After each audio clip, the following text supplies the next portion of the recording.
Hello dear students, welcome to DR and DR. आज हमारा NLM chapter रहने वाला है। तो हम एकदम ध्यान रखना, बोर्ड लेवल नहीं पढ़ा रहा हूं मैं, ओनली हम नीट और जेई कंटेंट देखेंगे यहाँ पे, जिसमें भी मेजरली नीट के लिए ज़्यादा फोकस रहेगा ये। ठीक है, तो आप स्टार्टिंग से, आपका यदि बैकलॉग वगैरह है तो आप इस लेक्चर को फटाफट देख सकते हैं। ठीक है, तो ये आपके लिए लेक्चर रहने वाला है। चलो आ जाओ, सबसे पहले फोर्स से स्टार्ट होंगे, क्योंकि काइनेमेटिक्स में हमने काफी सारी चीजें देख ली होते हैं, तो ये काइनेमेटिक्स से थोड़ा सा डिफरेंट है। काइनेमेटिक्स में हम सिर्फ मोशन की बात करते हैं कि एक्चुअल में मोशन क्यों, मतलब मोशन हो रहा है, सिंपल डिस्टेंस, डिस्प्लेसमेंट, एक्सेलरेशन, इनके बारे में बात करते हैं। बट यहाँ पे हम बात करेंगे कि वो क्यों हो रहा है, उसके रीजन जानने की कोशिश करेंगे। मतलब कौन से लॉज लग रहे हैं जिससे मोशन हो रहा है, जिससे डिस्टेंस डिस्प्लेसमेंट आ रहा है, एक्सेलरेशन आ रहा है, ये सारी चीजें जानने की कोशिश करेंगे। ठीक है, तो आ जाओ सबसे पहले फोर्स के बारे में।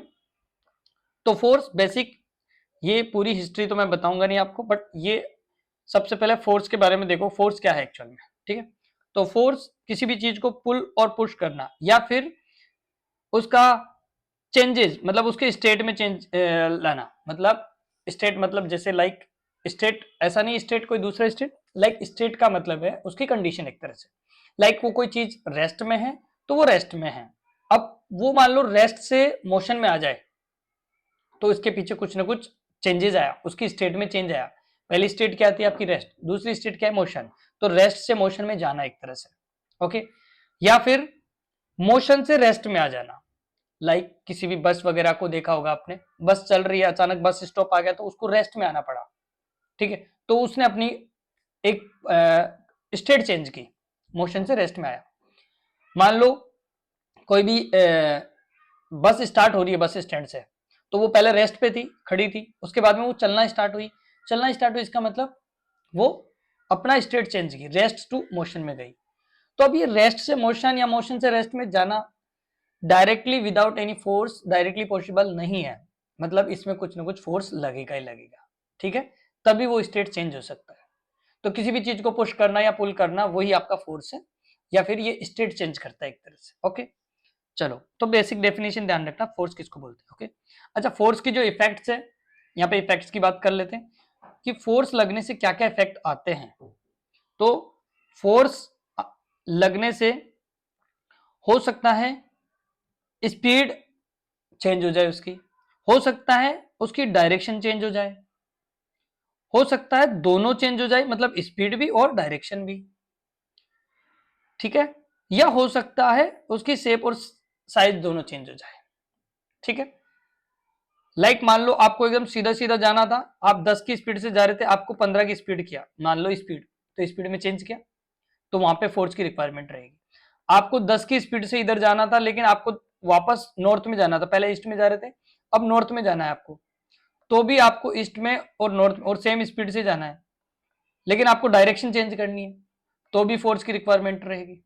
आपको मान लो, मतलब आपको स्पीड भी चेंज करनी है और डायरेक्शन भी चेंज करनी है, तो भी यहाँ पे फोर्स की रिक्वायरमेंट है। आपको किसी बॉडी का शेप चेंज करना है तो उस पर फोर्स डालना पड़ेगा आपको। ठीक है, तो उससे हो सकता है आप स्पेयर बनाओ और कोई चीज बनाओ, तो इसकी साइज शेप वगैरह भी चेंज कर सकते हो, किसकी हेल्प से, ओनली ऑन फोर्स की हेल्प से। तो ये इसके इफेक्ट्स देखने को मिलते हैं। ओके, चलो अब आगे देखो, फोर्स, फोर्स के लिए आप ये समझ सकते हो, इसकी जो एसआई यूनिट है, वैसे आपने बेसिकली 9th क्लास में F equal to M A पढ़ा होगा, तो उसी के अकॉर्डिंग हम नॉर्मल इसकी यूनिट समझ सकते हैं, क्योंकि मास क्या होता है केजी में। तो इसकी एसआई जो यूनिट है, एमकेएस यूनिट है, वो केजी, और एक्सेलरेशन जो है वो लास्ट चैप्टर में पढ़ के आए हम, मीटर पर सेकंड स्क्वायर होता है, तो ये मीटर पर सेकंड स्क्वायर। ठीक है, और इसको कंबाइंड, क्योंकि न्यूटन ने बताया था इसलिए इसकी एसआई यूनिट न्यूटन भी बोलते हैं, या फिर केजी, मीटर पर सेकंड स्क्वायर, याद रखना। ओके, ये यूनिट। और इसकी यदि सीजीएस यूनिट की बात करें हम, तो इसकी सीजीएस यूनिट देखो, केजी की जगह ग्राम आ जाएगा, मीटर की जगह सेंटीमीटर, और सेकंड का सेकंड ही रहता है। और इसको कंबाइंड क्या बोलते हैं आप, इसको बोलते हैं डाइन, ध्यान रखना। ठीक है, तो ये सीजीएस यूनिट हो गई इसकी, ग्राम सेंटीमीटर पर सेकंड स्क्वायर, या फिर डाइन, ध्यान रखना। ठीक है, और एक न्यूटन इक्वल टू 10 की पावर 5 डाइन होती है। मतलब जैसे मैं कई बार बच्चों को मजाक में बताता भी रहता हूँ ये चीज कि जो जो न्यूटन है वो अकेला 1,00,000 डाइन्स के बराबर था, और डाइन की क्या है, डाइन न्यूटन की वाइफ है, ठीक है। तो ध्यान रखना अकेला न्यूटन कितने के बराबर है, 1,00,000 डाइन्स के बराबर होता है, समझ गए। तो याद रखना, भूलना मत, ठीक है, कि 1 न्यूटन इक्वल टू 10 की पावर 5 डाइन। चलो, तो ये इसका कन्वर्जन था, ठीक है। चलो, और इसमें एक चीज और ध्यान रखना कि फोर्स क्या है, ये एक वेक्टर क्वांटिटी है। अच्छा, इसका मतलब इसके जो भी न्यूमेरिकल्स वगैरह कभी भी सॉल्व करोगे तो आपको वेक्टर का यूज करना पड़ेगा, ठीक है। और वेक्टर ध्यान रखना हर चैप्टर में कहीं ना कहीं आता है, तो आप वेक्टर की जाके वीडियोस देख लेना एक बार, ठीक है, तभी आपको सारे कॉन्सेप्ट समझ में आ जाएंगे। यदि आपको ये डिफाइन करना आ गया ना कि कौन सी क्वांटिटी स्केलर है, कौन सी क्वांटिटी वेक्टर है, तो आप इजीली सारे चैप्टर्स को इजीली समझ सकते हो, क्योंकि जहां पे वेक्टर आ गया, कोई क्वांटिटी वेक्टर है, तो वो वेक्टर से सोल्व होगी, उसके आई जे के या फिर मैग्नीट्यूड निकालना, डायरेक्शन निकालना, ये चीजें आ जाएगी आपको। और कोई चीज स्केलर है तो आपको पता है भाई वो स्केलर क्वांटिटी है, तो स्केलर क्वांटिटी के लिए डायरेक्ट प्लस माइनस डायरेक्ट हो जाते हैं, मैग्नीट्यूड मैग्नीट्यूड रहता है।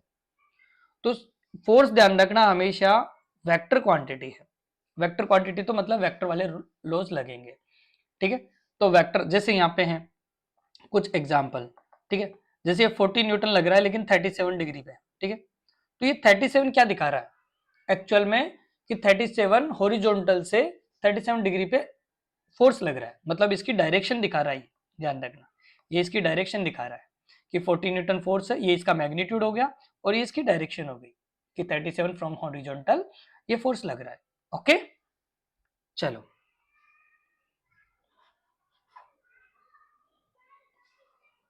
तो अब आता है बैलेंस फोर्स अनबैलेंस फोर्स। देखो बैलेंस फोर्स अनबैलेंस फोर्स क्या होता है, मान लो आप ये टग ऑफ वॉर आपने खेला होगा, ठीक है, तो इसमें पता है ना इधर फोर्स लगा रहे हैं, ये इधर फोर्स लगा रहे हैं, जिसने ज्यादा फोर्स लगाया वो जीत जाता है, पता है ना, यहाँ पे रेड लाइन होती है, उससे इधर चला जाता है ये यहाँ पे पिन पॉइंट, तो इसका मतलब वो जीत जाते हैं। इसका मतलब क्या है, ये बैलेंस फोर्स, इसका मतलब इन्होंने ज्यादा फोर्स लगाया। अच्छा, मान लो दोनों ने फोर्स इक्वल इक्वल लगाया, मान लो इन्होंने भी 100 न्यूटन लगाया और इन्होंने भी 100 न्यूटन लगाया, तो क्या होगा, इक्वल इक्वल, तो वो बैलेंस रहेगा। ये पॉइंट दिखाता है बैलेंसिंग, ध्यान रखना। तो इधर भी 100 लगाया, इधर भी 100 लगाया इन्होंने, ठीक है। तो ये डायरेक्शन, मैं एरो बना रहा हूं, इसका मतलब ये डायरेक्शन दिखा रहा हूं ना, मतलब इधर 100 लगाया और इधर भी 100 लगाया, ठीक है, तो ये डायरेक्शन तो दिखा रहा हूं मैं। अभी मैं बोलता कि इधर भी 100 लगाया, इधर भी 100 लगाया, दोनों की डायरेक्शन, तो ये तो इधर चला जाता, ये तो अनबैलेंस हो गया। तो सिर्फ बैलेंस का मतलब है कि आपकी फोर्स की डायरेक्शन क्या हो रही है, ठीक है। हो सकता है आपको थोड़ा सा थ्योरेटिकल लगे, लेकिन अभी चलते हैं हम मेन पॉइंट्स पे। अब आता है अनबैलेंस फोर्स। अनबैलेंस लाइक एक फुटबॉल रखी हुई है या फिर चल रही है, उस पर आप जाके फोर्स, आप लात मार रहे हो, कुछ कर रहे हो, ठीक है, तो उसका मोशन चेंज हो गया, तो वो मोशन में आया, इसका मतलब आपने इस पे फोर्स लगाया और इस पे ऑलरेडी फोर्स लगा होता, लेकिन एक डायरेक्शन में हो गया फोर्स, तो इसका फोर्स बढ़ गया होगा, ओवरऑल जो नेट फोर्स है वो बढ़ गया होगा, ठीक है। तो अब यहाँ पे जो फोर्सेस है वो एक डायरेक्शन में है, दोनों अपोजिट डायरेक्शन में नहीं है, या फिर बोले कि उनका जो समीशन है ना वो नॉट इक्वल टू जीरो है। नॉट इक्वल टू जीरो का मतलब अनबैलेंस्ड है भाई वो, समझ गए ना। तो अनबैलेंस फोर्स वही रहेगा जिनका रिजल्टेंट कुछ ना कुछ आए, जीरो ना आए, ठीक है। चलो, तो ये चीज आपको थोड़ा थोड़ा ध्यान रखना है, चलो ठीक है।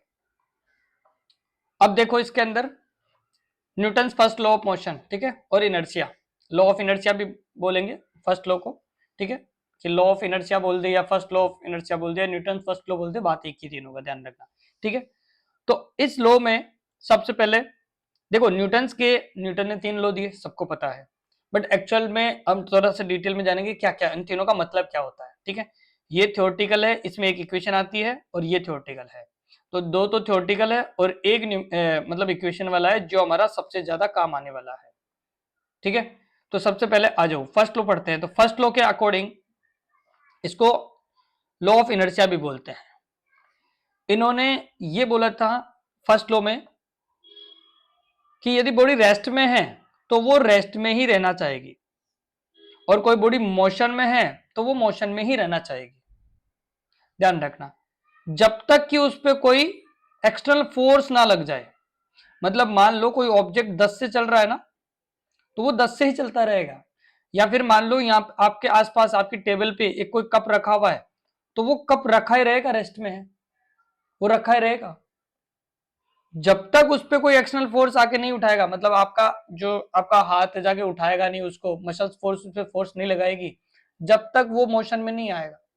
या फिर कोई बस है, बस मान लो चल रही है, मोशन में है, तो जब तक ड्राइवर उस पर ब्रेक नहीं लगाएगा, ब्रेक लगाएगा तो क्या होगा, ब्रेक पैड्स टायर के पास में ओपन होंगे और वो उसको उल्टा टॉर्क देना स्टार्ट करेंगे और बस रुक जाएगी। तो ब्रेक ब्रेक क्या कर रहे हैं, एक्सटर्नल फोर्स का काम कर रहे हैं। समझ गए? कोई बस बस स्टैंड पे खड़ी है और वो खड़ी ही रहेगी, ध्यान रखना, जब तक कि ड्राइवर आके चाबी लगा के इंजन स्टार्ट नहीं करेगा, और जब तक इंजन घूमेगा नहीं, टॉर्क नहीं देगा उसको। टॉर्क का मतलब वहां पे क्या हो रहा है, वो पुश कर रहा है, वहां पे फोर्स लग रहा है। तो जैसे ही फोर्स लगा तो वो रेस्ट से मोशन में आना स्टार्ट हो गई और बस स्टार्ट होके चलने लग गई। समझ गए? तो इसमें इन्होंने बताया कि जो कोई बॉडी है वो रेस्ट में तो रेस्ट में रहेगी, और जो मोशन में है मोशन में रहेगी, जब तक एक्सटर्नल फोर्स नहीं लगेगा। इंटरनल फोर्स की बात नहीं हो रही, एक्सटर्नल फोर्स जब तक नहीं लगेगा तब तक वो मोशन मतलब स्टेट चेंज नहीं होगा। रेस्ट से मोशन में नहीं जाएगा, मोशन से रेस्ट में नहीं जाएगा। समझ गए? चलो अब इसको थोड़ा सा इनर्शिया को समझ लेते हैं, क्योंकि ये इनर्शिया यहाँ पे भी आएगा और रोटेशन में भी आएगा। वहां पे मोमेंट ऑफ इनर्शिया आएगा, अभी इनर्शिया, सिंपल इनर्शिया।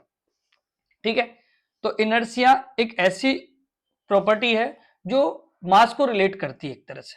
ठीक है, तो सिंपल ध्यान रखना, inertia is a property of body by virtue which is oppose any change. वो जो ऐसी ऐसी प्रॉपर्टी है जो क्या चेंज को अपोज करती है। मतलब कोई बॉडी रेस्ट में है ना, तो वो रेस्ट में रहना चाहेगी, और कोई बॉडी मोशन में ना, तो वो मोशन में रहना चाहेगी। लाइक वो क्या है, वो प्रॉपर्टी क्या है उसकी, इनर्शिया। ठीक है, तो ध्यान रखना ये छोटे सा है, ये बॉडी की प्रॉपर्टी होती है, ध्यान रखना, और ये अपोज करती है किसको, चेंज को। ध्यान रखना, यदि रेस्ट में है तो रेस्ट में, मोशन में है तो मोशन में रहना चाहिए। और ये mass of the body is a quantitative और numerical measurement of the inertia. जो मास है वही इनर्शिया से रिलेट होता है, ध्यान रखना। ठीक है, मतलब inertia is directly proportional to the mass. जिसका ज्यादा मास होगा उसी का ज्यादा इनर्शिया होगा। समझ गए? चलो बाकी अभी मोमेंटम में बताएंगे कि ट्रक का मास ज्यादा होता है तो उसको धीरे चलना पड़ता है ना। कार का मास कम होता है तो वो तेज चल सकती है, वो तेज चलती है। देखा होगा मोमेंटम m/v। अभी बात करेंगे, अभी रुक जाओ, अभी सिंपल समझो। ठीक है, तो इनर्शिया मास के डायरेक्टली प्रोपोर्शनल होता है। ये बातें अभी है बट काम की है, ध्यान रखना, छोटी छोटी बातें हैं। ठीक है, ये हमने बता ही दिया है, और ये भी बता दिया, लार्ज मास तो लार्ज इनर्शिया, मास उसी का ज्यादा होगा जिसका मास ज्यादा होगा। चलो नेक्स्ट, अब यहाँ पे जो इनर्शिया है उसके भी 3 टाइप्स है। ठीक है, 3 टाइप कौन कौन से, inertia of rest, inertia of motion और इनर्शिया ऑफ डायरेक्शन। आगे 2 बताऊंगा, पहले एक एक समझो। इनर्शिया ऑफ रेस्ट का मतलब है it is a inability of the body to change its state of rest by itself. मतलब खुद की एक इनेबिलिटी है बॉडी की, ध्यान रखना, कि खुद से वो अपने आप को चेंज नहीं करेगी। कोई चीज रेस्ट में है ना तो वो रेस्ट में रहेगी, ध्यान रखना। तो ये इसकी इनेबिलिटी है। जैसे लाइक मैं आपको एग्जांपल दूं कि जैसे आम आम का पेड़ देखा होगा आपने, आम के पेड़ पे आम जो लगे होते हैं ना, अब आम के पेड़ में देखा होगा कि आपने ना, आप टहनी को हिलाते हो, टहनी को आपने झटका दिया तो आम है ना अचानक से गिर जाते हैं नीचे। ऐसा क्यों हुआ? क्योंकि जब आप टहनी को पकड़ के उसको हिला रहे थे, ठीक है, तो आपने हिलाया किसको, टहनी को, ठीक है, जो उसकी ब्रांच है पेड़ की। लेकिन आम क्या था, आम तो रेस्ट में था ना, तो आम रेस्ट में था, वो अपनी खुद से चेंज नहीं करना चाहेगा, मतलब खुद मोशन में नहीं आना चाहेगा, तो आम अपनी जगह रुकना चाहेगा। अब टहनी तो मोशन में चली गई, तो वो आम अपनी जगह रहा, तो वो सीधा उसके झटका लगा और वो नीचे गिर गया, क्योंकि वो रेस्ट में रहना चाहता था, है ना। तो ये इसका मतलब, ये एग्जाम्पल किसका है, ये एग्जाम्पल है इनर्शिया ऑफ रेस्ट का। ध्यान रखना। जैसे फॉर एग्जांपल एक और समझो, तुम अभी बस में चल रहे थे ना, तुम बस के अंदर बैठे हुए हो, ठीक है, बस भी आराम से चल रही है, तुम भी उसके अंदर बैठे बैठे चल रहे हो, ठीक है, मतलब तुम बैठे हुए हो अंदर। अब बस तो चल रही है और तुम बैठे हुए अंदर, अब तुम कौन सी में हो, तुम रेस्ट में हो, और बस किस में है, मोशन में है। अब मान लो अचानक से ड्राइवर ने ब्रेक लगा दिया, तो ब्रेक किस पे लगाया, बताओ, ब्रेक किस पे लगाया। या फिर तुम ऐसे समझो, ये तो है ना, ये जो एग्जांपल है ये तो इनर्शिया ऑफ मोशन का हो जाएगा, क्योंकि वो रेस्ट में आ रहा है, एक तरह से वो मोशन में था। मैं बोलता हूं बस स्टैंड पे जब तुम बैठे रहते हो और बस स्टार्ट होने वाली होती है, उस कंडीशन में बात करते हैं। तुम बैठे हुए हो अंदर और बस भी रुकी हुई है, दोनों रेस्ट में। अब ये एग्जाम्पल है रेस्ट ऑफ इनर्शिया का जो मैं बता रहा हूं। अब बस है ना, तुम बैठे हुए हो अंदर और बस भी रुकी हुई है। अब जैसे बस स्टार्ट होती है, जैसे बस स्टार्ट हुई तो तुम्हें लगता है ना, तुम्हें पीछे की तरफ धक्का लगता है ना, जाके इस पे जो तुम्हारी चेयर है, तुम्हारी सीट है, उस पे जाके टकराते हो तुम, है ना, ऐसा लगता है ना पीछे की तरफ झटका। तो इसका मतलब तुम क्या थे, रेस्ट में थे। अब जो गाड़ी है वो तो मोशन में आ गई, तुम थोड़ी मोशन में आ गए, तो तुम्हारी बॉडी क्या करेगी, रेस्ट में रहना चाहेगी। तो उस टाइम जो जर्क लगता है, पीछे की तरफ जाते हो तुम, वो है रेस्ट ऑफ इनर्शिया। ओके, और जो अभी मैं एग्जांपल दूंगा अभी वो दूंगा आपको इनर्शिया ऑफ मोशन में, ठीक है। तो आप घर पे बैठ के ये आराम से मैं नोट्स भेजूंगा आपको ड्राइव लिंक पे, ये सारे के सारे एग्जांपल्स आप घर पे बैठ के पढ़ना। ओके, समझ में आ गया होगा आपको कि इनर्शिया ऑफ रेस्ट क्या होता है। चलो आ जाओ। हाँ, तो अब देखो इनर्शिया ऑफ मोशन, अभी जो मैं एग्जांपल दे रहा था ये भी वापस समझ लो। Inability of the body to change its state of uniform motion by itself, मतलब खुद से मोशन का चेंज करने की इनएबिलिटी एक तरह से, मतलब कोई चीज मोशन में ना तो वो अचानक से रेस्ट में नहीं आएगी। फॉर एग्जाम्पल जो मैं अभी दे रहा था आपको, याद करो, जब आप बस के अंदर चल रहे हो, मतलब बस के अंदर बैठे हो, बस चल रही है, तो बस मोशन में, तो आपकी बॉडी भी तो मोशन में है। अब मान लो अचानक से कोई सामने आ जाता है या रेड लाइट आ जाती है, तो अचानक से ब्रेक लगाएगा ड्राइवर। तो जैसे ड्राइवर ने ब्रेक लगाया तो क्या हुआ, बस तो रुक गई, बस तो, क्योंकि ब्रेक लगे उस पे, तो बस तो मोशन से रेस्ट में आ गई, तुम्हारी बॉडी तो मोशन में थी ना, तुम्हें तो पता ही नहीं चला ना। तो अचानक से तुम्हारी बॉडी क्या होती है, आगे की तरफ चली जाती है, देखा होगा, या आगे वाली सीट पे जाके आपका नाक या सिर जो भी भिड़ता है ना, ऐसा होता है। तो वो इसका मतलब वो एग्जाम्पल किसका है। अब देखो बॉडी, दोनों बॉडी किस में थी, पहले मोशन में थी। अब एक बॉडी पे तो एक्सटर्नल फोर्स लगा, तो वो तो क्या हुई, मोशन से रेस्ट में आ गई।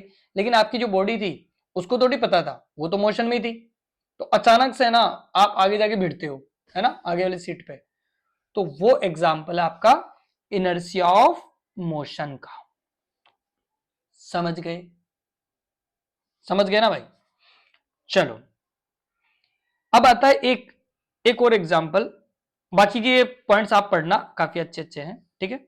जैसे ये जब क्रिकेटर एक बॉल को कैच कर रहा होता है ना, इसमें पता नहीं कौन कौन से एग्जांपल्स, मैं आपको बता देता हूँ। लाइक क्रिकेटर जो फील्डर होता है, फील्ड में जो क्रिकेटर खड़ा रहता है, तो वो बॉल को जब कैच कर रहा होता है ना, तो आपने देखा होगा जब कैच पकड़ते टाइम है ना, हाथों को नीचे तक ले जाता है वो। क्यों, क्योंकि वो उस टाइम ही करता है तो कुछ और दिक्कत हो रही होती, क्योंकि फोर्स एकदम से एग्जर्ट हो रहा होता है वहां पे, वो चीजें भी होती है ध्यान रखना। तो वो उसको एग्जैक्टली धीरे धीरे मोशन में लेके आ रहा होता है, ताकि उसमें उसके इंजरी ना हो, एक तरह से ध्यान रखना, उसके चोट वोट ना लगे। तो वो कैच करते टाइम है ना, कैच भी कर रहा होता है और नीचे हाथों को नीचे भी लेके आ रहा होता है। चलो ये ज्यादा एग्जांपल नहीं देना आपको, बस बेसिक बेसिक, हम बोर्ड क्लियर नहीं करना, हमें कॉन्सेप्ट्स क्लियर करना है, बट छोटे छोटे पॉइंट्स भी आपको पता होने चाहिए। चलो एक और एग्जांपल देख लो, ये थ्योरेटिकल है बट आपको पता होना चाहिए सारी चीजें। Inertia of direction, inertia of direction का मतलब भी क्या है, it is the inability of the body change to its direction of motion by itself. अब इसका भी एक शानदार एग्जांपल देता हूं। मान लो आप मोशन के आपकी गाड़ी चल रही है, ठीक है, और 100 की स्पीड से चल रही है, और अचानक से बड़ा सा यू टर्न आता है, यू टर्न मतलब घुमाव आता है एक तरह से, ठीक है, यू टर्न नहीं बोलेंगे हम, टर्न बोलेंगे, एक तरह से एक टर्न आ गया, ठीक है, सर्कुलर पाथ पे ऐसे टर्न कर रहे हो, तो आप क्या है, आपने हैंडल पकड़ के या फिर ड्राइवर ने हैंडल पकड़ के, या फिर बस ही मान लो, आप बस में चल रहे थे ना, तो बस वाले ने क्या किया, आपने डायरेक्शन चेंज की, तो उसने बस की डायरेक्शन चेंज कर दी। अब आप बस के अंदर बैठे हुए थे, आपकी बॉडी ने डायरेक्शन थोड़ी चेंज की, वो तो मोशन में रहेगी। अब जिस डायरेक्शन में बस जा रही थी ना पहले, उसी डायरेक्शन में आपकी बॉडी जाने की कोशिश करती है। आपने देखा होगा कभी कभी ऐसे टर्न होता है ना, तो आपकी बॉडी एकदम गेट की तरफ चली जाती है, या फिर जो भी साइड है, जो आपका लेफ्ट है, या लेफ्ट साइड बैठे हो, राइट साइड बैठे हो, तो आपकी बॉडी ना लेफ्ट साइड में जाने की ट्राई करती है ना। तो वो एग्जाम्पल है किसका, इनर्शिया ऑफ डायरेक्शन का। समझ में आ गया? ठीक है, तो ये तीनों चीज ध्यान रखना, inertia of direction, inertia of motion, inertia of rest. Okay, तो ये सारी की सारी चीजें आपको ध्यान रखनी है। ओके, चलो, और अब ये घर पे बैठ के आराम से छोटे छोटे एग्जाम्पल से ये पढ़ लेना, कभी इनसे भी रिलेटेड थ्योरेटिकल क्वेश्चन कई बार बन जाते हैं। चलो आ जाओ, नेक्स्ट आ जाओ। अब देखो लीनियर मोमेंटम। अब लीनियर मोमेंटम एक्चुअल में है क्या, ये समझो तुम। लीनियर मोमेंटम मतलब, लीनियर मतलब एकदम लाइन में जाना एक तरह से, या फिर उसका मोमेंटम। अब सुनो, मोमेंटम का मतलब होता है मोशन से रिलेटेड, मतलब कोई भी बॉडी जो मोशन में है, कोई भी बॉडी जो मोशन में है, मान लो m मास है और उसके पास कुछ वेलोसिटी है, इसका मतलब इसके पास एक क्या है, मोमेंटम है। कोई भी एनी बॉडी, कोई भी, यदि उसके पास मास है और वो उसके पास कुछ वेलोसिटी है, मतलब वो मोशन में है, तो उसका मतलब उसका कुछ ना कुछ मोमेंटम है। तो यहाँ पे लीनियर मोमेंटम को कैसे डिफाइन करेंगे, the total amount of the motion posed by the moving body is known as a momentum। अब ये तो डेफिनेशन है, एक्चुअल में क्या है, it is a product of the mass and velocity, ये ध्यान रखना है आपको। और इसको P से रिप्रेजेंट करते हैं, P equal to M into V. अब P क्या है, मोमेंटम है, तो जो वेलोसिटी की जो डायरेक्शन होती है ना, वो ही मोमेंटम की डायरेक्शन होती है, ध्यान रखना। क्योंकि वेलोसिटी क्या है, वेक्टर क्वांटिटी है, तो मोमेंटम भी क्या होगा, वेक्टर क्वांटिटी होगा। ओके, तो ये आपको फॉर्मूला याद रखना है, ठीक है, लाइक ये यहाँ पे नीचे लिखा हुआ है, ठीक है। और ये वेलोसिटी वेक्टर क्वांटिटी है, इसलिए P वो भी मोमेंट क्या होगा, आपका वेक्टर क्वांटिटी होगा, ध्यान रखना। अब जो वेलोसिटी की डायरेक्शन होगी ना, ध्यान रखना, जो इसकी डायरेक्शन होगी ना वेलोसिटी की, वो डायरेक्शन किसकी होगी, वही आपकी P की डायरेक्शन होगी, मतलब मोमेंटम की डायरेक्शन होगी। अच्छा, चेंज इन मोमेंटम अलग है, मोमेंटम अलग है, दोनों चीज ध्यान रखना आप, ठीक है।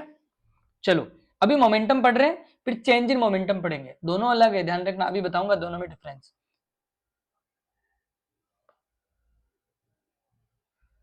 चलो, अब इसकी यूनिट देखते हैं हम, ये यहाँ पे बता रखा है कि इसकी डायरेक्शन वगैरह जो भी है वो मास और उसके वेलोसिटी के ऊपर रहती है। अच्छा, इसकी यूनिट यूनिट समझ सकते हो तुम, देखो यूनिट हमेशा फॉर्मूला से बनाने की कोशिश किया करो। फॉर्मूले में इसमें क्या है बताओ, मास है तो मास को क्या लिखते हो, केजी, और वेलोसिटी को क्या लिखते हो, मीटर पर सेकंड, है ना, तो ये लिख सकते हो। अच्छा, याद करो, न्यूटन में क्या लिखते थे हम, केजी मीटर पर सेकंड स्क्वायर, इसमें एक सेकंड ही कम है, बाकी तो ऐसा ही है, और इसको क्या बोलते थे, न्यूटन। तो क्या इसकी एक और यूनिट बना सकते हो आप कभी आपके पास ऐसा लिखा हुआ आए कि न्यूटन पर सेकंड, मान लो सेकंड सेकंड से ऊपर नीचे मल्टीप्लाई किया, तो न्यूटन सेकंड भी इसकी यूनिट बना सकते हो आप, क्योंकि इसमें क्या किया हमने, मान लो ये था ऐसे, केजी मीटर पर सेकंड, तो सेकंड सेकंड से ऊपर नीचे मल्टीप्लाई किया, तो इसको क्या बोलेंगे हम, न्यूटन, तो और इसको सेकंड, तो आप न्यूटन सेकंड इसकी यूनिट न्यूटन सेकंड भी याद रखना, ठीक है। क्योंकि अभी मोमेंटम में यही लिखेंगे हम, इंपल्स में, इंपल्स भी वही है, momentum, impulse, change in momentum, सारी एक जैसी चीजें हो जाएगी, बस आप छोटी छोटी चीजें समझते जाओ, ठीक है। तो केजी पर मीटर सेकंड या न्यूटन सेकंड, दोनों यूनिट याद रखना है इसकी, ठीक है। अच्छा, इसकी डायमेंशंस भी निकाल सकते हो आप, याद करो, मैंने फोर्स के लिए क्या बता रखा है, फोर्स की एमएलटी क्या बता रखा है आपको, फोर्स की एमएलटी बता रखा है कि फोर्स 112, कोड नंबर 112, और एनर्जी की 122। तो यहाँ पे न्यूटन सेकंड है इसकी यूनिट, तो इसकी एमएलटी बता सकते हो, m1 l1 t-2 या फिर डायरेक्ट ही लिख दो, ये तो बड़ा सिंपल सा फॉर्मूला है ना, इतना क्यों दिमाग लगाना तुम्हें। इसमें क्या लिखोगे बताओ, P equal to M V, तो m इंटू वी, एम किस में आता है, मास में, तो m1, वेलोसिटी किस में आती है, मीटर पर सेकंड में, तो मीटर में L1 और सेकंड में t-1।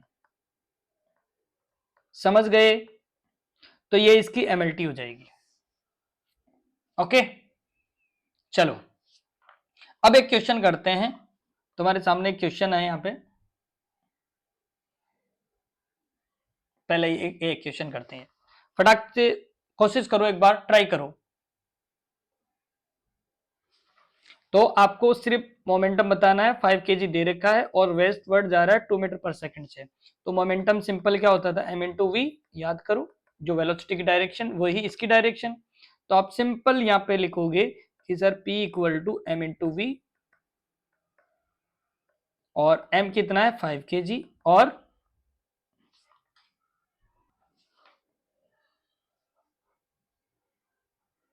ये 2, तो कितना आया 10 मीटर पर सेकेंड। ओके, और डायरेक्शन क्या हो जाएगी, वेस्टवर्ड। समझ गए, चलो नेक्स्ट क्वेश्चन करो फटाफट इसी पे, बताओ नेक्स्ट क्वेश्चन बता सकते हो फटाफट।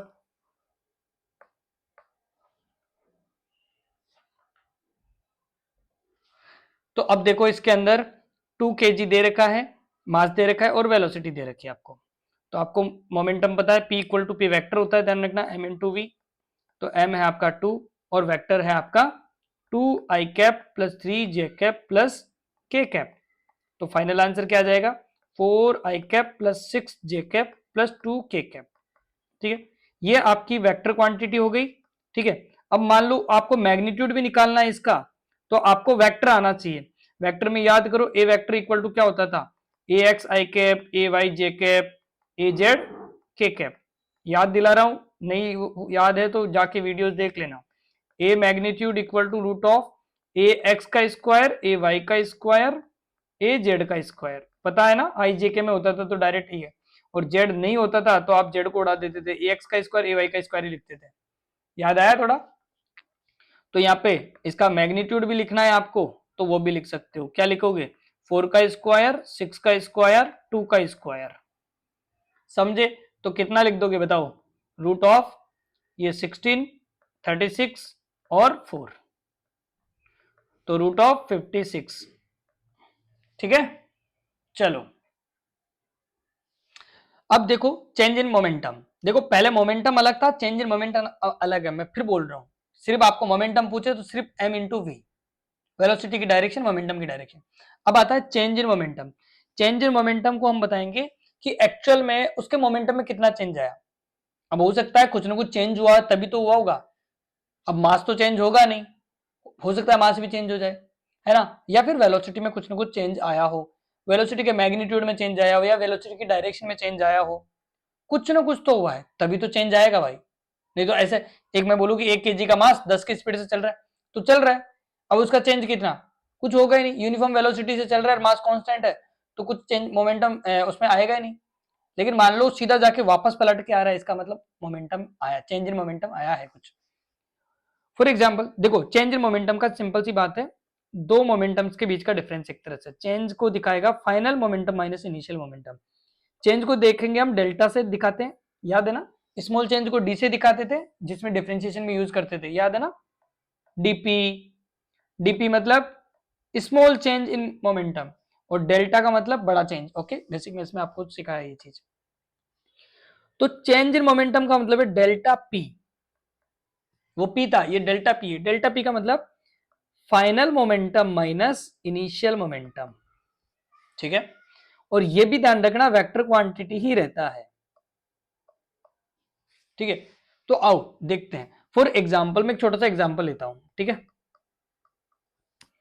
या फिर इसको भी ना और फर्दर ओपन ओपन करना चाहते हो तो कर सकते हो, एम वी फाइनल, लेकिन वेक्टर के साथ, ध्यान रखना, एम वी इनिशियल और वो भी वेक्टर के साथ। एम कॉमन लेके कुछ और फॉर्मूला बनाना है तो बना लेना, लेकिन आएगा यही। ठीक,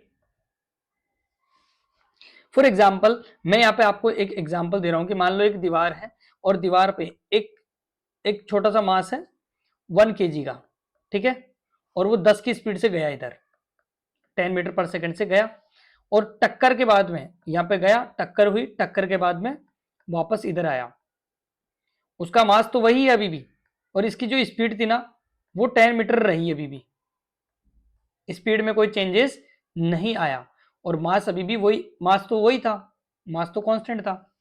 तो बताओ चेंज इन मोमेंटम कितना आया इसका, बताओ एक बार सोचो, दिमाग लगाओ। तो कुछ बच्चे बोल रहे होंगे कि सर 10 × 1 और 10 × 1, 10 × 1, 10 - 10 0, है ना, लेकिन जीरो नहीं है बेटा, जीरो नहीं है। मैं फिर बोल रहा था आपको कि वेक्टर क्वांटिटी है, वेक्टर के साथ रखो भाई। तुम सोचो इसकी डायरेक्शन, इसकी डायरेक्शन क्या है, इसकी डायरेक्शन क्या है, इधर है ना इसकी डायरेक्शन तो, और इसकी डायरेक्शन किधर है, इधर, इधर है, तो क्या करोगे अब देखो इसकी डायरेक्शन इधर है, तो इधर हम किधर माने बताओ, इधर की डायरेक्शन को पॉजिटिव मान लेते हैं, तो इधर की डायरेक्शन को नेगेटिव मानना पड़ेगा, समझे। इसका मतलब है तुम्हारा यहाँ पे मोमेंटम तुम लिखो तो मान लो इधर हम या फिर आई मान लेते हैं, ठीक है, इधर आई कैप है तो इधर माइनस आई कैप है, ऐसे मान लो, ठीक है। तो इसका इनिशियल मोमेंटम क्या लिखोगे बताओ, 1 × 10, बट आई कैप में, वेक्टर में है ना, और इसका मोमेंटम क्या लिखोगे, दूसरे कलर से लिखते हैं, और इसका मोमेंटम क्या लिखोगे बताओ, इसका मोमेंटम क्या लिखोगे, 1 × 10 माइनस आई कैप, तो ये कितना हुआ, -10 आई कैप, तो ये इसकी डायरेक्शन है और ये इसकी डायरेक्शन है। अब दोनों को लिखो, आपको पता है P final minus P initial होता है, लेकिन वेक्टर भाई, वेक्टर डायरेक्शन भी लगाना जरूरी है आपको। अब तुम यहां पे बोलोगे सर इसका इसका तो -10 आई कैप है, तो इसका लिखोगे तो 10 आई कैप, और ये माइनस, अब माइनस ये फॉर्मूले का माइनस है, और वो कितना है, वो 10 आई कैप है। अब देखो क्या आया है सर, माइनस का 20 आई कैप आ गया ये तो, अब जीरो थोड़ी आया है, समझे।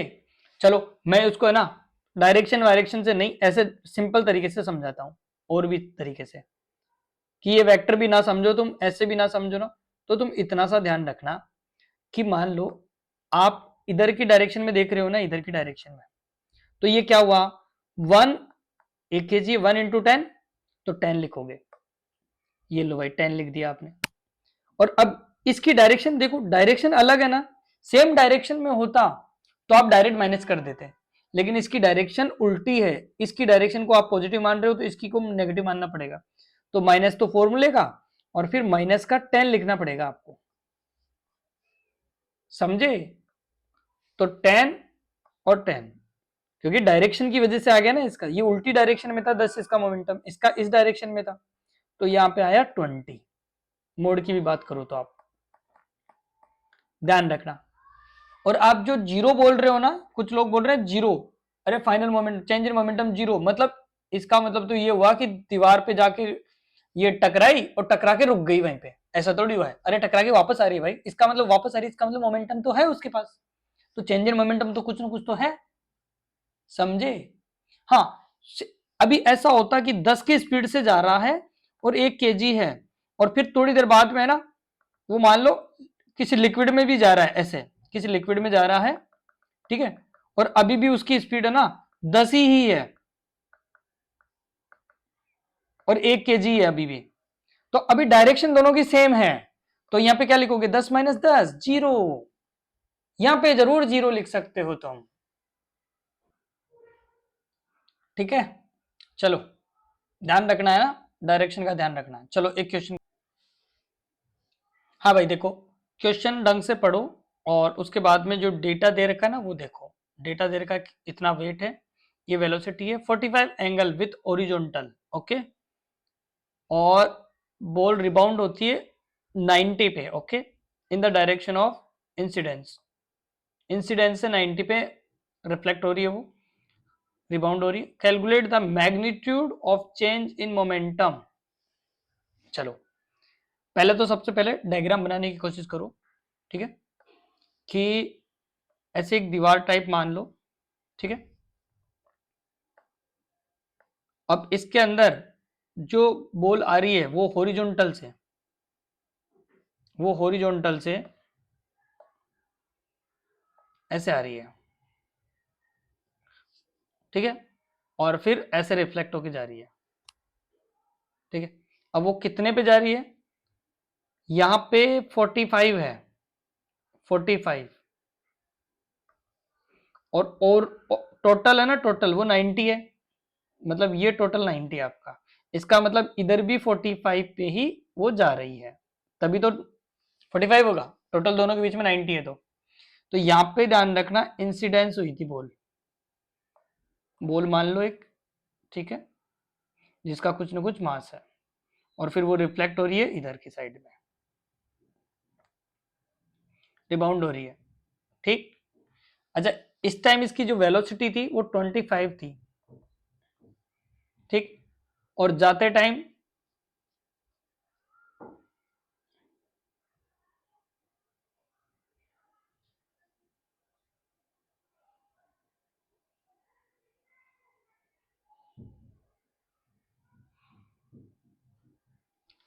मतलब उसमें कोई भी लॉस नहीं हुआ, इसका मतलब जाते टाइम भी उसकी स्पीड 25 ही है।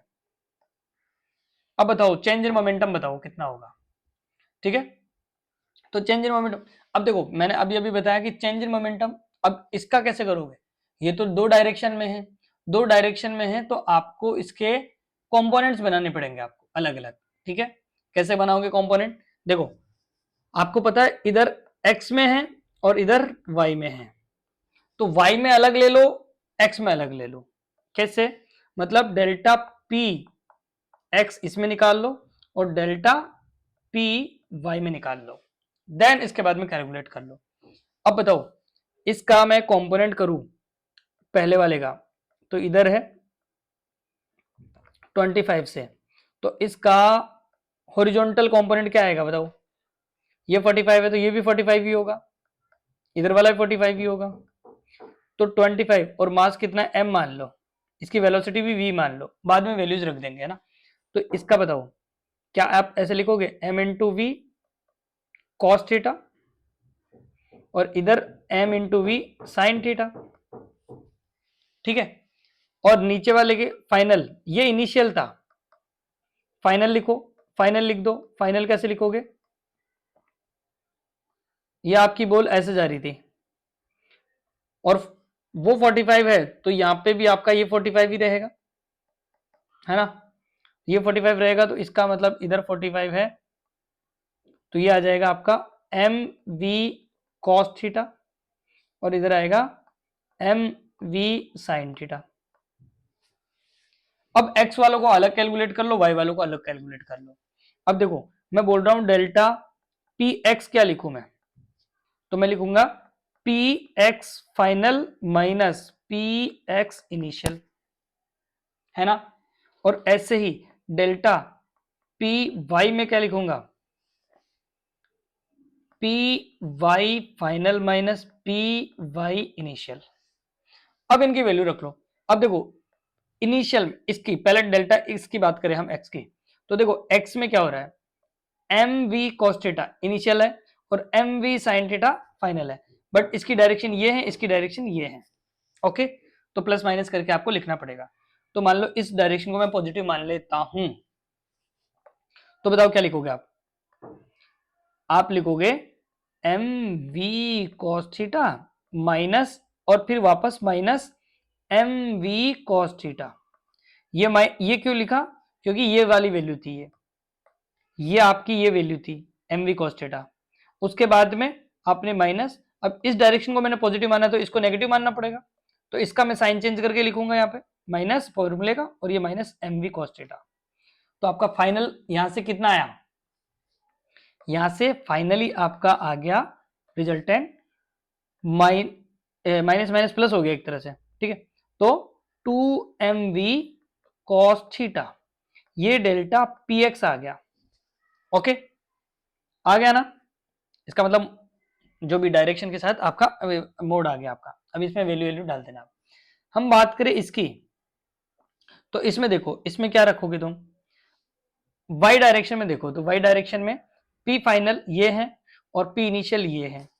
अच्छा, इसकी भी डायरेक्शन यही है, इसकी भी डायरेक्शन यही है, दोनों की सेम डायरेक्शन है नीचे की तरफ, तो माइनस कर दो डायरेक्ट, साइन वाइन चेंज ही नहीं करना इस बार तो बताओ, नीचे की तरफ मैं पॉजिटिव मान लेता हूं, ये पॉजिटिव डायरेक्शन है इसकी, तो बताओ अब इसके अकॉर्डिंग आप बनाओ ना, यहाँ पे इस डायग्राम में भी बना दूंगा मैं अभी। देखो इसमें क्या लिखोगे, वाई डायरेक्शन में देखना ध्यान से, ठीक है, मैं लिख रहा हूं एम वी साइन थीटा। अच्छा, मास और वेलोसिटी ध्यान रखना मैग्नीट्यूड में इक्वल थे यहाँ पे, इसलिए M V sine theta minus M V sine theta. अरे इस बार तो दोनों की डायरेक्शन यही थी ना, इधर ही, ये भी एम वी साइन थीटा था फाइनल भी, और इनिशियल भी आपका क्या था, एम वी साइन थीटा था, दोनों की डायरेक्शन एक ही थी नीचे की तरफ, ठीक है। तो इसलिए क्या आ जाएगा, वाई डायरेक्शन में तो मोमेंटम चेंज ही नहीं हुआ, जीरो आया भाई। तो ऐसी बात नहीं है मोमेंटम चेंज नहीं होता, होता है, ये देखो, बट वाई डायरेक्शन में चेंज हुआ है, कंप्लीट नहीं हुआ है, एक्स डायरेक्शन में थोड़ी हुआ है। एक्स डायरेक्शन में कितना आया, एक्स डायरेक्शन में 2mv cos थीटा आया। अब क्या आप इसकी वैल्यूज रख सकते हो, बिल्कुल रख सकते हो, दिख रहा है ना, एक्स में पहले इधर था, इधर जाते टाइम आपका mv cos थीटा था, आते टाइम वापस इसमें mv cos थीटा था, इसीलिए थोड़ी सी राइटिंग ऐसे होगी। चलो इधर देखो, अब 2m की वैल्यू कितनी है, 0.20, 0.20, वेलोसिटी 25 और cos 45, इसको कैलकुलेट करना आपका काम है, 0.20, 25 और 1/√2, समझ गए क्या। हाँ भाई, 25 का डबल ये हो जाएगा 0.25 आ जाएगा और 5√2 आ जाएगा इसका, इसको काटेंगे ना इससे, तो √2 कट गया और ये 0.5 आ गया, तो डेल्टा पी एक्स आपका ये वैल्यू आ गई, समझ गए। तो ध्यान रखना कैसे हम कैलकुलेट करते हैं, ये चीज ध्यान रखना है आपको, ओके। चलो आज का यहां तक ही, आई होप आपको ये समझ में आ गया होगा। अब मेरी बात सुनो, आपको काम क्या करना है, आपको लिंक पे जाना है और वहां पे डीपीपी जो रखी हुई है 1-2 जो भी आपके, मान लो आपके 1-2 लेके 5 तक हो जाएगा या 3-4 तक हो जाएगा, तो 1 to 4 डीपीपीज आपको लगा लेनी है। आज वीडियो देख रहे हो, आज के आज ही लगा लो, ठीक है, तो आपका काम खत्म हो जाएगा, ओके। चलो bye bye, take care, next video में मिलते हैं, न्यूटन सेकंड लॉ से स्टार्ट करेंगे अब हम, ओके। चलो जब तक बाय बाय, टेक केयर।